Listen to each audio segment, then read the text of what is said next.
High বন্ধুরা, তো চলে এসেছি গাইস আজকে ফাইনালি সেই মিজানুর রহমান আজহারী হুজুরের একটি ওয়াজ নিয়ে। একদমই তাই।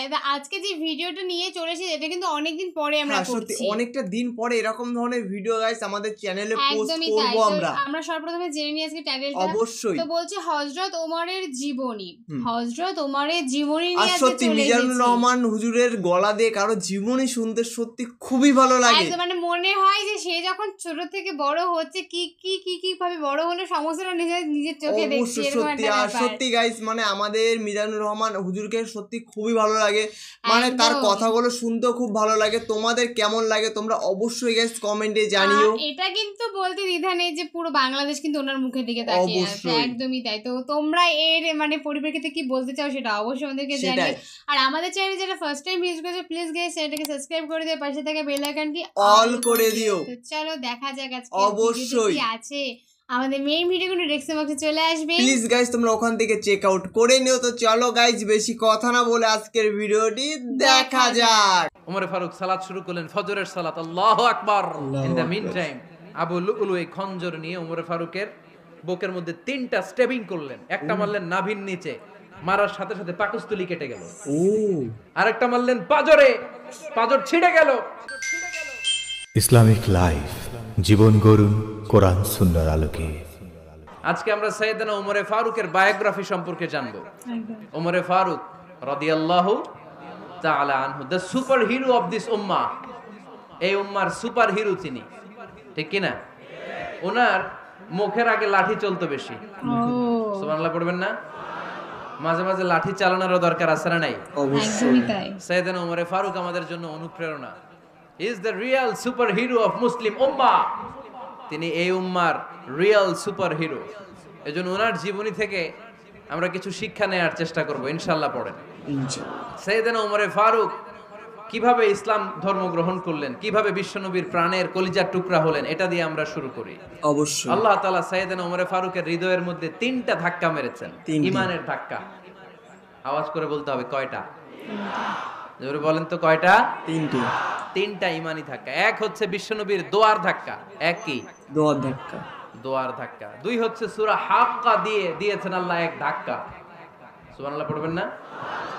3 হচ্ছে সূরাতু তাহা দিয়ে আল্লাহ দিয়েছেন আরেকটা ধাক্কা। এই 3টা ঈমানি ধাক্কা যখন সাইয়েদনা ওমর ফারুকের হৃদয়ে লাগলো, উনি পড়তে আরম্ভ করেছেন আশহাদু আল্লা ইলাহা ইল্লাল্লাহ ওয়া আশহাদু আন্না মুহাম্মাদান আবদুহু ওয়া রাসূলুহু। চিল্লায়ে পড়েন আল্লাহু আকবার। বিশ্বনবী মক্কায় বসে বসে তাহাজ্জুদের সালাত পড়ে আল্লাহর কাছে দোয়া করলেন, আল্লাহুম্মা আইজ্জাল ইসলাম বিআহাব্বির রাজুলাইনি ইলাইক। ও আল্লাহ, 2জন লোকের নাম বলবো, 2জনের দরকার নেই। এই 2জনের একজনকে আপনি ইসলামের সুশীতল ছায়া তলে এনে ইসলামকে বিজয় দান করে দেন। মুহূর্তের মধ্যে দোয়াটা কবুল করে নিয়েছে কে?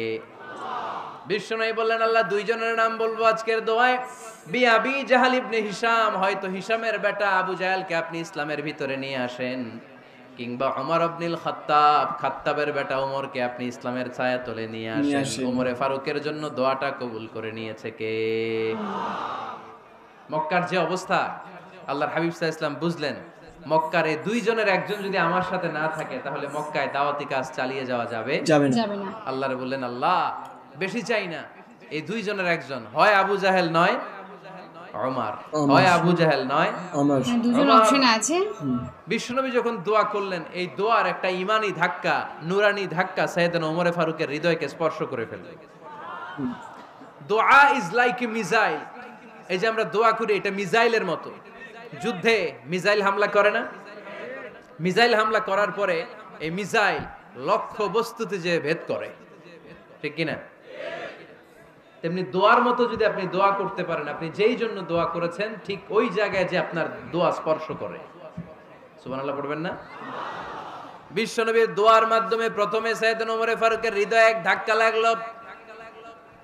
2 নম্বরে রব্বুল আলামিন সূরাতুল হাক্কা দিয়ে ওমর ফারুকের হৃদয়ের মধ্যে দিলেন এক ধাক্কা। পড়েন আল্লাহু আকবার। কোরআনের ভেতরে সূরাতুল হাক্কা নামে একটা সূরা আছে না নাই? আল হাক্কাতু মাল হাক্কা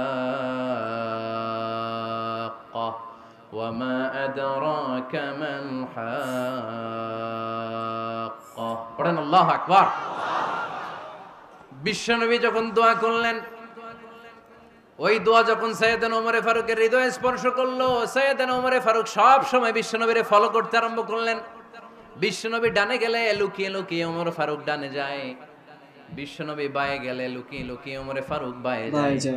বিশ্বনবী একবার মসজিদুল হারামে যে নামাজ পড়তে শুরু করলেন, ওমরে ফারুক তখন বিশ্বনবীর পিছু পিছু ছদ্মবেশে পেছন থেকে যে বিশ্বনবী কিভাবে নামাজ পড়ে দেখতে শুরু করলেন। বিশ্বনবী মিন টাইম এশার নামাজে আল হাক্কাতুল হাক্কা তেলাওয়াত শুরু করে দিলেন। আল হাক্কাতুল হাক্কা তেলাওয়াত শুরু করে দিলেন। তেলাওয়াত করতে করতে বিশ্বনবী যখন তেলাওয়াত করতেছে, ওমরে ফারুক এরকম দুলতেছে আর মজা পাচ্ছে। ও মিয়া, বিশ্বনবীর কণ্ঠ বুঝি আমার মতো কণ্ঠ, আপনার মতো কণ্ঠ, আহমদ বিন ইউসুফের কণ্ঠ, আব্দুল বাসিতের কণ্ঠ না? বিশ্বনবীর গলায় যে কি সুরের ঝংকার আল্লাহ দিয়েছেন, কি সুরের লহরি আল্লাহ দিয়েছেন, একবার যে শুনতো পাগল হয়ে যেত। আল্লাহু আকবার। বিশ্বনবী সূরা হাক্কা মন্ত্রমুগ্ধ তেলাওয়াতে, মন্ত্রমুগ্ধ সুর দিয়ে, মন্ত্রমুগ্ধ কণ্ঠ দিয়ে তেলাওয়াত করতে লাগলেন। এশার সালাতে ওমরে ফারুক দুলতে লাগলেন। ওমরে ফারুক যত শুনেন অবাক হয়ে যায়, যত শুনেন অবাক হয়ে যায়, যতই শুনে অবাক। কিরে? কারণ তিনি আরবি ভাষা বুঝতেন। এত সুন্দর শব্দের গাঁথনি, এত প্রাঞ্জল বর্ণনা, এত সুন্দর অন্তমিল, এটা কবিতা না হয়ে পারে না। উনি মনে মনে ভাবলেন এটা মনে হয় কবিতা, it might be poem, it could be poem. Muhammad মনে হয় কবি হয়ে গেছে, তার কাব্য প্রতিভা দিয়ে সে এটা বানিয়েছে। তা না হলে এত সুন্দর কথা, এটা কবিতা না হয়ে পারে না। ইন দ্য মিন টাইম বিশ্বনবী কিন্তু দেখতেছে না যে পেছনে ওমর। বিশ্বনবী তেলাওয়াত করছিলেন, ইন দ্য মিন টাইম বিশ্বনবী পড়ছিলেন ওমা হুয়া বিকাউলি শাইরিন কলিলাম মা তুমিনুন। এই আয়াতের অর্থ হলো এটা কোনো কবির কথা নয়, খুব অল্প সংখ্যক লোকই তোমরা ঈমান আনো। সুবহানাল্লাহ পড়ে। এটাকে বলে কোইনসিডেন্ট। কোইনসিডেন্ট, হুট করে অনেক সময় মিলে যায়, যায় কি যায় না? অবশ্যই। আপনি একজনের কথা ভাবতেছেন, বাজারে গেলেন, বাজারে যেই দেখেন ওই লোকটা দাঁড়ায় আছে, এরকম হয় কি হয় না? কোইনসিডেন্ট। ওমরে ফারুক মনে মনে যেটা ভাবতেছে ওই কথা দিয়ে বিশ্বনবী তেলাওয়াত করতেছে। আল্লাহু আকবার। বিশ্বনবী যে আয়াত তেলাওয়াত করছিলেন, আয়াতের অর্থ হলো এটা কোনো কবির বানানো কবিতা না, খুব অল্প সংখ্যক লোকই তোমরা ঈমান আনো। ওমরে ফারুক আটকে উঠলেন, থমকে দাঁড়ালেন। ঘটনা কি? আমি মনে মনে ভাবলাম, কি রে এত সুন্দর কথা, এটা তো মানুষের কথা হতে পারে না, এটা নিশ্চয়ই কবিতা, কবির কথা। কিন্তু মুহাম্মদ এখন আবার পড়তেছে ওমা হুয়া বিকাউলি শাইর, এটা কোনো শায়েরের, কবির কথা নয়। কলিলাম মা তুমিনুন, অল্পই তোমরা ঈমান আনো। তার মানে আমার মনে যা চলে মুহাম্মদ এটা টের পায়। মুহাম্মদ গণক। নাউজুবিল্লাহ পড়বেন না? মুহাম্মদ অনেক বড় মাপের একজন গণক।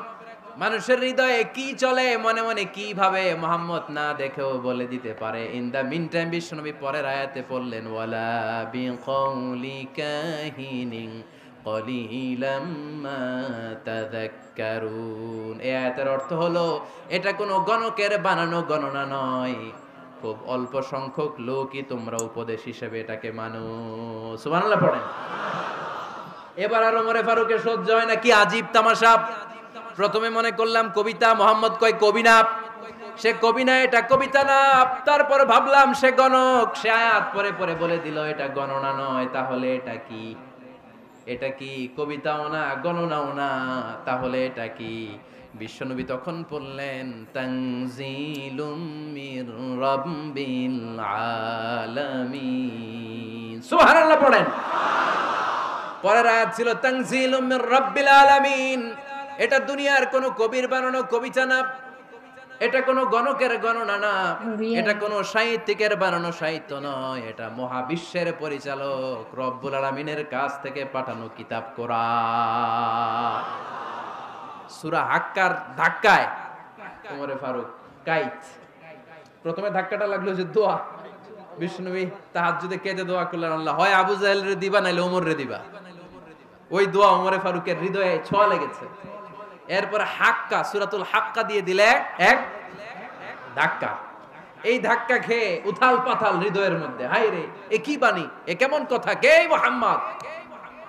তারপরও শয়তানের ওয়াসওয়াসা আছে না নাই? আল্লাহ বলে যতই ওয়াসওয়াসা ওমরকে দেয়া হোক, আমি ওমরে ফারুককে এই মুসলিম উম্মতের সেনাপতি বানিয়ে ছাড়বো।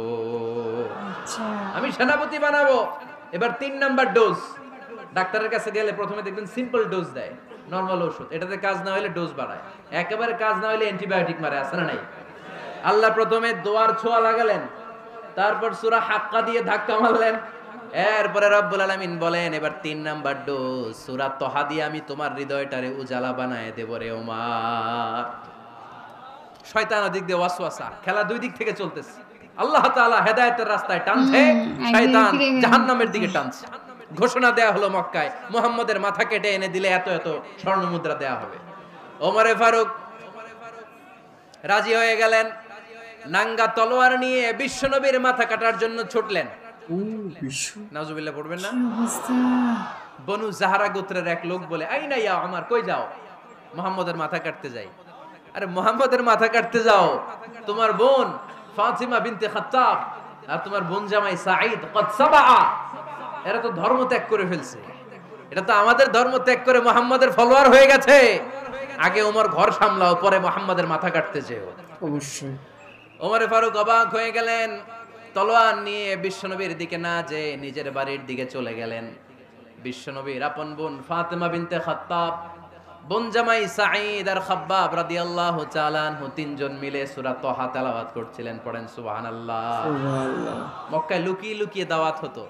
খাব্বাব রাদিয়াল্লাহু তাআলা আনহু একটা চামড়ার ফলকের মধ্যে সূরা তহার কয়েকটা আয়াত এনে ওমরে ফারুকের বোন আর বোন জামাইকে শিক্ষা দিচ্ছে, ট্রেনিং দিচ্ছে। সুবহানাল্লাহ পড়েন। লুকিয়ে লুকিয়ে ওমরে ফারুক যখন ঘরে চলে আসলেন, এরা তটস্থ হয়ে গেল। সাইয়েদনা খাব্বাব বিছানার তলায় লুকিয়ে গেলেন। ওমরে ফারুক বললেন, দরজা খোলো। ফাতেমা বিনতে খাত্তাব দরজা খোলার পরে নির্মম ভাবে সাইয়েদনা ওমর রাদিয়াল্লাহু তাআলা আনহু বোনের গায়ে আঘাত শুরু করে দিল। বোন জামাইকে আহত করতে শুরু করলো আর বলতে শুরু করলো, তোরা পাগল হলি কেন? কি আছে ওই মুহাম্মাদের মধ্যে? কি জাদু নিয়ে সে এসেছে? সে যাই বলে লোকজন পাগল হয়ে যায়, সবাই তার উপর কালিমা পড়ে ঈমান এনে ফেলে। কি এমন জিনিস তোদের কাছে আছে যেটা দেখে মুহাম্মদকে তোরা ভালোবাসলি? কি আছে? কি পড়তেছিলি আমারে দেখা। ফাতেমা বলে, ইন্নাকা রিজসুন লা ইয়ামাসসুহু ইল্লাল মুতাহহারুন। ও আমার ভাই ওমর, তুমি নাপাক। তুমি কি নাপাক? লা ইয়ামাসসুহু ইল্লাল মুতাহহারুন, পবিত্রতা অর্জন না করে এই কোরআন ধরা যায় না। অবশ্যই। সুবহানাল্লাহ পড়েন। ওমরে ফারুক গোসল করে আসলেন, কারণ ধাক্কা তো আগে কয়েকটা খাইছে। কথা বুঝেন নাই বোধহয়? প্রথমে দোয়ার ধাক্কা, পরে কোন সূরা দিয়ে ধাক্কা? হাক্কা দিয়ে ধাক্কা। 3 নম্বরে এখন আরেকটা ধাক্কা খাবে। গোসল করে আসলেন। ফাতেমা বিনতে খাত্তাব বললেন, গোসল যখন করে এসেছেন, এই নেন। ওমরে ফারুক এবার চামড়ার কাপড়ের মধ্যে সূরা তহার প্রথম আয়াতের দিকে নজর করলেন। নজর করেই কোরআনের প্রেমে পড়ে গেলেন। পড়েন সুবহানাল্লাহ। ওমর ফারুক পড়তে আরম্ভ করলেন, তহা মা আনজালনা আলাইকাল কুরআনা লিতাশকা ইল্লা তাযকিরাতাল লিমান ইয়াখশা তানজিলাম মিম্মান খালাকাল আরদা ওয়াস সামাওয়াতিল উলা। সুবহানাল্লাহ পড়েন। উনি পড়তে আরম্ভ করলেন, তহা মা আনজালনা আলাইকাল কুরআনা লিতাশকা, এই কোরআনকে আমি তোমাদের হতভাগ্য জাতি হিসেবে দুনিয়ায় থাকার জন্য পাঠাই নাই। এটা রব্বুল আলামিনের পক্ষ থেকে এসেছে। যারা রবকে ভয় করে তাদের জন্য আছে উপদেশ। যিনি আকাশ বানিয়েছেন, জমিন বানিয়েছেন, ওই আল্লাহ তাআলা নিজেই এই কোরআন পাঠিয়েছে। আওয়াজ করে পড়তে হবে, আল্লাহু আকবার। উনি খুব ভালো আরবি জানতেন। সূরা তহা পড়ার পরে আর ধৈর্য ধারণ করতে পারে না। ওমর ফারুক ছোট্ট বাচ্চার মতো কান্না শুরু করে দিলেন। আল্লাহু আকবার। সূরা তহাটা হাতে নিয়ে, তলোয়ারটা হাতে নিয়ে বিশ্বনবীর দিকে ছুটতে আরম্ভ করলেন। আইনা মুহাম্মদ, কোথায় মুহাম্মদ? তোমরা আমাকে মুহাম্মাদের কাছে নিয়ে চলো। বিশ্বনবী তখন সাফা পাহাড়ের পাদদেশে দারুল আরকাম ইবনে আলকামের ঘরে লুকিয়ে লুকিয়ে কোরআনের দাওয়াত দিতেন। ওমরে ফারুককে পাগলের মতো ছুটে আসতে দেখে বিশ্বনবীর চাচা হামজা ইবনে আব্দুল মুত্তালিব বলল, নবী আপনি পালান। ওই যে খাত্তাবের বেটা ওমর আপনাকে অপমান করার জন্য, আক্রমণ করার জন্য তেরে এসেছে। সাহাবীরা বললেন, নবী আপনি পালিয়ে যান, আমরা সামাল দেব। বিশ্বনবী বললেন, না, আমি পালাবো না, বরং তোমরা সরে যাও। ওমর ইবনুল খাত্তাবকে আমার দরবার পর্যন্ত আসতে দাও। আমার তো মনে হচ্ছে ওই যে তাহাজ্জুদের নামাজ শেষে চোখের পানি ছেড়ে যে আমি আল্লাহর কাছে দোয়া করেছি, আজকে আমার ওই দোয়াটা কবুল হতে শুরু করেছে। সেটাই হবে, আমার তো মনে হচ্ছে আমার ওই দোয়া কবুল হবে, আসতে দাও। ওমর ফারুক এসে বললেন, আশহাদু আল্লা ইলাহা ইল্লাল্লাহ ওয়া আশহাদু আন্না মুহাম্মাদান আবদুহু ওয়া রাসূলুহু। আমি সাক্ষ্য দিলাম আল্লাহ ছাড়া কোনো ইলাহ নাই, নিশ্চয়ই আপনি আল্লাহর প্রেরিত বান্দা এবং রাসূল। পড়েন সুবহানাল্লাহ। ওমর ফারুক যখন কালিমা শাহাদা পড়ে মুসলমান হয়ে বিশ্বনবীর হাতে হাত রাখলেন, মুসলিম সাহাবীদের মধ্যে খুশি আর আনন্দের বন্যা বয়ে গেল। মুসলিম হাতে গোনা সাহাবারা আল্লাহর প্রশংসা করলেন। বিশ্বনবী সাইয়েদনা ওমর ফারুককে জড়িয়ে ধরলেন। ওমর ফারুক এবার বিশ্বনবীরে বললেন, নবী গো, আলাসনা আলাল হক, আমরা কি সত্যের উপরে আছি নাকি আমরা ভুলের উপরে আছি? বিশ্বনবী বললেন, বালা নাহনু আলাল হক, আমরাই সত্যের উপরে আছি। সুবহানাল্লাহ পড়ে। সুবহানাল্লাহ। সত্যি গাইস ভিডিওটি অনেকটা ভালো ছিল। আর তোমাদের কেমন লাগলো তোমরা অবশ্যই কমেন্টে জানিও। একদমই তাই, মানে অনেক কিছু কিন্তু আমরা জানতে পেরেছি, একদম প্রথম থেকে অনেক কিছু জানতে পেরেছি। আর উনি এমনই একজন মানুষ ছিল যে নাকি মানে প্রথমেই বলা হলো সে নাকি বড় বড় 3টে ধাক্কা খেয়েছে। ধাক্কা অবশ্যই ধাক্কা, আর একটা ধাক্কা মানুষ না খেলে মানুষ কিছু শিখতে হ্যাঁ, পারে না, তোমরা একদমই সবাই তাই। জানো। আর গাইস সেটা বড় কথা না, বড় কথা এটা যে ভিডিওটি তোমাদের কেমন লাগলো তোমরা অবশ্যই কমেন্টে জানিও। একদমই তাই। উনি এমন কিছু করেছেন জীবনে যার জন্য কিন্তু উনি আজও শ্রেষ্ঠ, মানে অবশ্যই। আমাদের সকলের কাছে শ্রেষ্ঠ এবং আর সারা ওনাকে জীবন থাকবে। আর ওনাকে তো আমরা সবাই চিনি, মানে ওনার কাহিনীগুলো শুনতে হ্যাঁ, সত্যি, হ্যাঁ। ঘটনাগুলো শুনতে সত্যি খুবই ভালো লাগে। একদম, তোমরা অবশ্যই আমাদের কমেন্ট সেকশনে জানিও যে তোমাদের এই অবশ্যই। ভিডিওটা কেমন লাগলো। নেক্সট তোমরা কি ভিডিও দেখতে চাচ্ছ সেটা অবশ্যই জানিও, কারণ তোমাদের একটা কমেন্ট হয় আমাদের নেক্সট ভিডিও। তো ভিডিও। প্লিজ গাইস তোমরা কমেন্ট করো, তোমাদের মনের মতন কমেন্ট করো, হ্যাঁ। তোমাদের মনের মতন ভিডিও নিয়ে গাইস আমরা চলে আর আসবো। এইভাবেই আমাদের পাশে কিন্তু তোমরা সবসময় থাকো, কারণ তোমরা আমাদেরকে অনেক অনেক সাপোর্ট করো। তার জন্য অবশ্যই। আমরা তো অনেক থ্যাঙ্কফুলি তোমাদেরকে জানাতে চাইছি যে সেটাই। সত্যি আমরা খুব আনন্দ পাই যে তোমরা আমাদের সাথে আছো। তো এরকমই থাকো যাতে আমরা সুন্দর সুন্দর ভিডিও তোমাদের সাথে শেয়ার করতে তো পারি। চলো গাইস নতুন কোনো ধামাকাদার ভিডিওতে তোমাদের সাথে আবার দেখা হবে। আজকের মতন এখানেই, টাটা। Bye bye.